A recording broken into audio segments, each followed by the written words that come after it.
Jesus tells us that we are sheep among wolves, basically, and he commands us to be wise as serpents, yet harmless as doves. That means that if we really do obey Christ, then we have to go out into the world and go out of our way to rescue people. We have to make an effort to reach out. Jesus did not tell us to sit around in a camp and have a group think. It's great fun to discuss things with other people that are on the same page as you, but that isn't how you save people. I mean, it's great, yeah, and we love and cherish our open-minded friends that we can have a frank and open discussion with, but we have to go out into the world and make an effort to find the other lost sheep. We've all been lost before, and we all really wish that in our personal histories, in our earlier lives, that somebody else would have come forth and reached out and told us the truth. Now, I do remember being told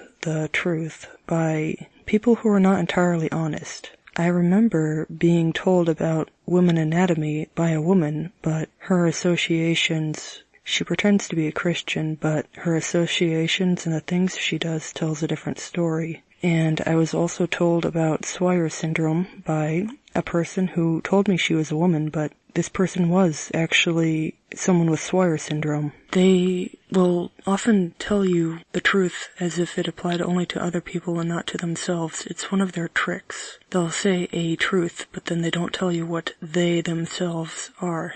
So yeah, I was told the truth at a young age, but it's one of those things where they're happy that you're blind and asleep. It's one of their games that they play. They'll tell you the truth, but in a way where it doesn't jolt you awake. They want you to keep believing the lies. They want you to keep programming yourself. They want you to keep casting magic illusion spells in your mind that make you not realize what was going on. There are also people that are going to pretend to be your friends. These are, I call them buddy shills. They say nice things to you, but they never ever actually help you in what you're trying to do. They sit around and just agree with you and tell you how great you are, and they parrot whatever you say, but that's a shill tactic. When you actually get up and start doing things, they stand back and they just trash on whatever you're doing. They never lift a finger to help. And you gotta get rid of these people. They are not here to help you. You're pretty much on your own, because by now God's people are scattered all over the place. And we're just kind of left to fend for ourselves in this poisonous world. But we remember being lost, but Jesus was always with us from the very beginning. Even though we've done bad things, we never went past the point of no return, because even when we were being bad, Jesus saved us. And when you're doing God's will, God will help you. So when you're bringing people to Christ, you really can't go wrong. And nothing else matters when you understand that Jesus is the only person that matters, and that everything else is vanity, and that it can wait. You lose interest in your hobbies. You don't care about the things people say. You don't care about the news. You don't care about money. You don't care about what you're gonna wear. You don't care about food. It takes over your life in a good way.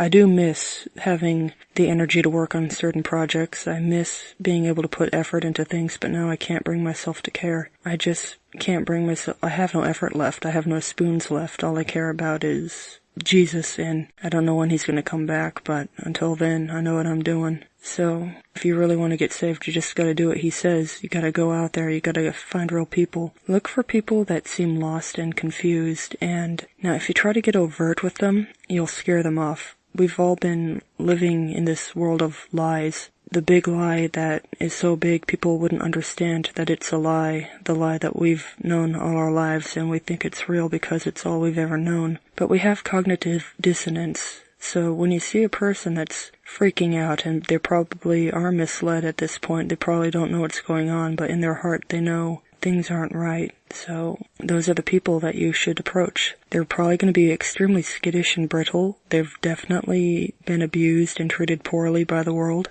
and you gotta just reach out to them. If you're going to be overt, you might frighten them off. So you have to be subtle. Not only that, but if you reveal your power level, if you reveal all of your knowledge, if you know what's going on and you know how insane things are, but you start yelling everything you know, you're going to only draw unwanted attention to yourself. You're going to attract time-wasting shills that want to tie you up with. They're just going to latch onto you and be stupid and try and drain all your time and energy. So what time and energy you spend on a shill. You're not spending it on a person. So when you find a lost person, let them know that you exist and make sure, just say something nice to them. I guarantee you, real people, when we get a compliment from the heart, it's incredibly rare. We remember it because it's so rare it almost never happens. We get nothing but abuse, but when a person's kind to us, we remember it forever. And so break the ice immediately because it's such a precious and fleeting thing. And say something to the person that provokes thought. If they're freaking out over the news, like say if there's a great big event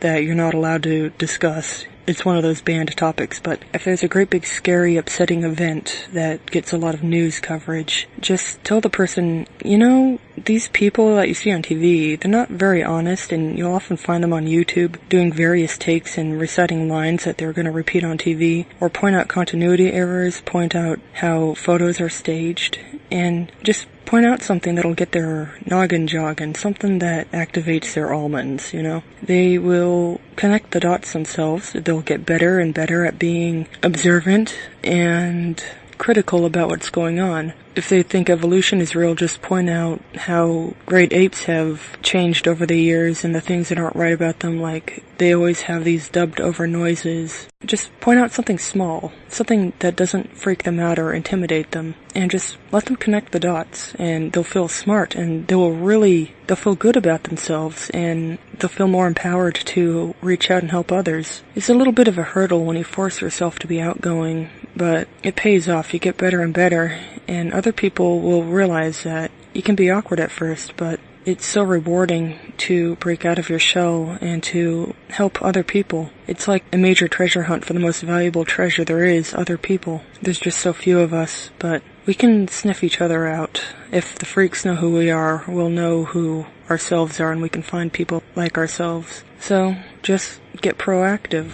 Go out there, find people, go under the radar. Don't start yelling everything you know, or you're gonna get deplatformed and shunned, and it's not gonna end well for you. So you gotta play dumb sometimes, but you can have fun with it. You can go, oh, well, how come evolution gave women narrow hips and long arms, you know, things like that. Just use the system's logic against itself.